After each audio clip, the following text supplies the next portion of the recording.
बिस्मिल्लाहिर्रहमानिर्रहीम। अस्सलाम वालेकुम नाज़रीन, आप यूट्यूब चैनल देख रहे हैं, मैं इमरान खान हूँ। नाज़रीन, जो फ़ैसला है उसकी तफसीलात अब सामने आई हैं। जो फ़ैसला दिया गया 9 मई के हवाले से पाकिस्तान तहरीक इंसाफ के रहनुमाओं के ख़िलाफ़, और ये लाहौर से आने वाला फ़ैसला बहुत ही अजीबोगरीब फ़ैसला है दहशतगर्दी की अदालत का। इसमें ऐसी अजीब अजीब चीज़ें लिखी हैं, मैं पढ़ के हैरान हो रहा था। यानी इस फैसले के अंदर जज साहब ने गूगल का भी एक हवाला जो है वो शामिल किया है कि गूगल के मुताबिक जो है वो खुफिया पुलिस क्या होती है और वो किस तरह काम करती है। हत्ता कि ये तक इसमें लिख दिया गया जी वो होती है खुफिया पुलिस जो मुखालिफिन जो हैं सियासी जमातों के या हुकूमत के जो सियासी मुखालिफिन हैं उनके खिलाफ भी कार्रवाइयाँ करती है। ये जो फैसले की ओवरऑल तहरीर है ना, इसको आप पढ़ें तो आपको आइडिया हो जाता है किसी जज का काम नहीं है, ये काम किसी और ने डाला हुआ है।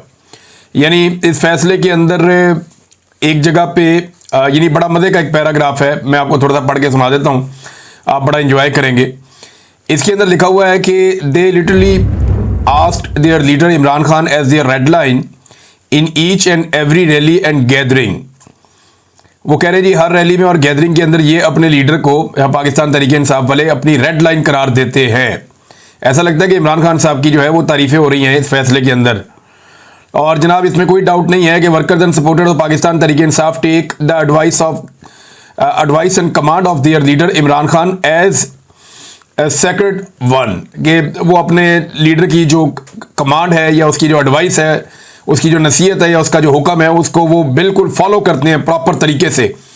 ये वो समझते हैं कि ये काबिल एहतराम एक ऑर्डर है उनके लिए और वो उसको फॉलो करते हैं और वो समझते हैं कि उनका लीडर उनके लिए एक रेड लाइन है।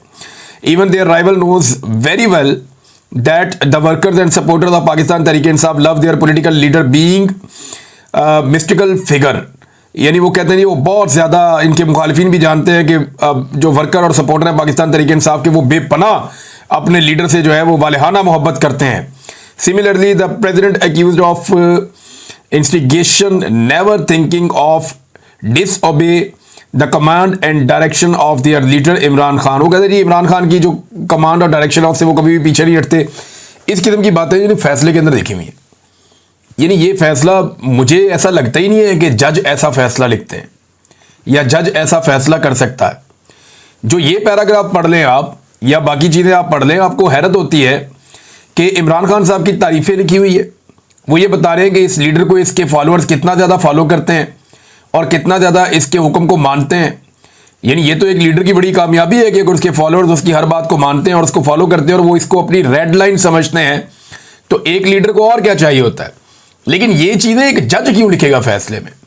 नॉर्मली ऐसी चीज़ें जो हैं वो किसी और सिमत से आती हैं। बहरहाल इसमें जो स्टार गवाहान है उनके हवाले से भी अजीबोगरीब बयानात फैसले का हिस्सा है और फैसले में ये तस्लीम किया गया कि बात दुरुस्त है कि सरगोदा और फैसलाबाद की अदालतों में लाहौर से मुख्तलिफ बयानात दिए हैं स्टार गवाहान ने। यानी एक गवाह एक वकूए की एक जगह पे कोई और गवाही दे रहा है, दूसरी जगह पे कोई और गवाही दे रहा है, तीसरी जगह पे कोई और गवाही दे रहा है। इसके बावजूद अदालत उसकी गवाही मान रही है, बल्कि तीनों तरफ अदालतें उसकी गवाही मान रही हैं। फिर वो कहते हैं कि कभी भी इन गवाहान ने अपनी आमद और अपनी रवानगी की रिपोर्ट नहीं करवाई, यानी कभी रिपोर्ट ही नहीं करवाई कि हम जा रहे हैं या हम आ रहे हैं। और दोनों गवाहान के पास इत्तफाकिया तौर पे कोई भी मोबाइल फ़ोन या ऐसा गैजेट नहीं था जिससे वो कोई ऑडियो और वीडियो फराहम कर सकते। दोनों ये साबित नहीं कर सके कि उनके जमान पार्क में किसी से ऐसा ताल्लुक था या उन्होंने कोई ऐसा ताल्लुक बनाया जिस ताल्लुक के जरिए से वो जमान पार्क के अंदर दाखिल हुए और इमरान खान साहब के कमरे तक पहुंच के मेज़ के या सोफे के नीचे छुप गए।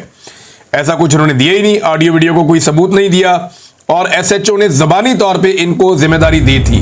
अंदाज़ा करें आप किस किस्म का फैसला है। यानी इसी फैसले के अंदर बेशुमार ऐसी कमज़ोर चीज़ें हैं जिनकी बुनियाद पे यही फैसला उड़ जाना चाहिए, लेकिन इसके बावजूद ये फैसला पाकिस्तान तहरीक इंसाफ के खिलाफ आ गया।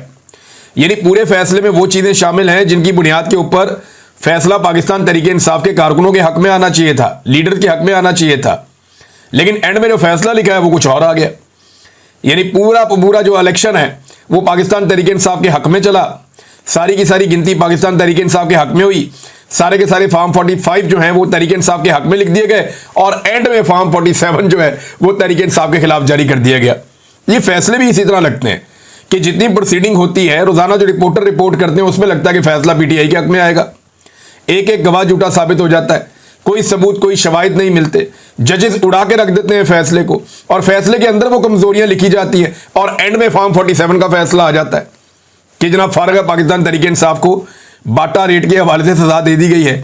तो यहां पे तो नाजरीन ये हो रहा है। अलीमा खान साहबा को फिर गिरफ्तार किया गया, इमरान खान साहब की बहनों को, दोनों को। नौरीन खान साहबा थी, अलीमा खान साहबा थी, ये इमरान खान साहब से मिलने के लिए गए और जब मैंने पिछला वीलॉग रिकॉर्ड किया था तो उस वक्त ये वहां पे मौजूद थे बाहर। बाद में जब रात हुई तो पुलिस ने इन्हें गिरफ्तार कर लिया, कुछ और कारकुनों को भी गिरफ्तार किया। बाद में कारकुनों को रिहा किया गया और इमरान खान की बहनों को ले जाकर चक्री के पास रिहा कर दिया गया।